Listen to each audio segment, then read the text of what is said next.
You are listening to the audio production of Futureproof, How to Live for Jesus in a Culture That Keeps on Changing by Stephen Mcalpine, published by Audiobooks. This book was originally published by the Good Book Company and is read by Mike Carnes. To Jill, Sophie, and Declan, for walking into the future with me with gospel grace, and to the staff at Mim's Barbershop for the beard trims, the banter, and the curiosity about the matters in this book. Introduction. So you're outside church on Sunday after the evening service when the DeLorean sports car from the classic 80s movie Back to the Future suddenly appears, hissing and steaming in the car park. The famous gull-wing doors creak open. Emerging from the plume of smoke, an older, much older version of your pastor runs over to where your startled fellow congregants are milling around. "Quick!" he shouts breathlessly, fumbling around in his pocket. "We don't have a moment to lose. I'm your pastor from 30 years in the future. Things have changed. They've changed a lot. I've drawn up a list of things you're going to have to start working on now if you want our church to be around then." Once you've gotten over the craziness of what has just happened, you all gather round him, eager to hear what the future will be like. Questions about hoverboards and their actual existence fade away as this future pastor breathlessly maps out the twists and turns of culture and society coming down the line. You all lean in as he describes the way governments will view their citizens, the scientific advances that will call into question what it means to be human, the culture's vision of the good life, the place and role of Christianity in society, and whether it will have a role or place that is even recognizable to us today. He unpacks how environmental and social challenges will be being tackled or not being tackled.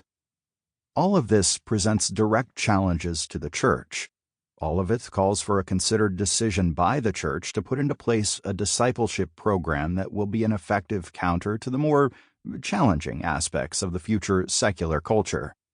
But you're beginning to feel confident that your pastor from the future has given you enough insight for you to know what to do from this point on.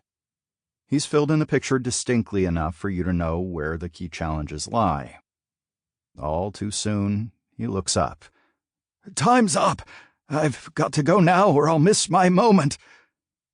Despite protests and pleadings from some in the group who want to hear more, he is insistent, and within no time at all the DeLorean screeches out of the car park and down the road, a row of sparks lighting up the air behind it. A police siren suddenly wails close by. Clearly, someone was doing 88 miles per hour in a 30-mile-per-hour zone. A future-proof church. Our culture is constantly changing.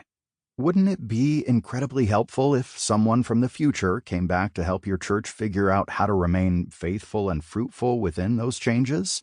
It would clear your mind if someone were able to tell you some tried and tested strategies for navigating a Western world that is hostile to the gospel message, a workplace that is devoted to values not aligned with Christian ones, or an online culture that sweeps people up in ways that seem impossible to predict. After all, who knows what is coming down the line and how it will affect Christians? How do we future-proof ourselves? This book is not a crystal ball. I can't give you a definitive guide to exactly everything that's going to happen. It's all well and good being a futurist, but what we know as black swan events, once-in-a-lifetime things like September 11th or the COVID-19 pandemic, inevitably upset the best and worst laid plans of mice and men. Nor is this book a litany of complaints about ways in which the church is failing to keep up with the culture or speak into the culture or anything else. If I wanted to see such a list, then I'd only have to go on Facebook and read through my feed for 15 minutes. It seems everyone has an opinion on what the problem is and how the church is supposed to fix it, or how the church is part of the problem.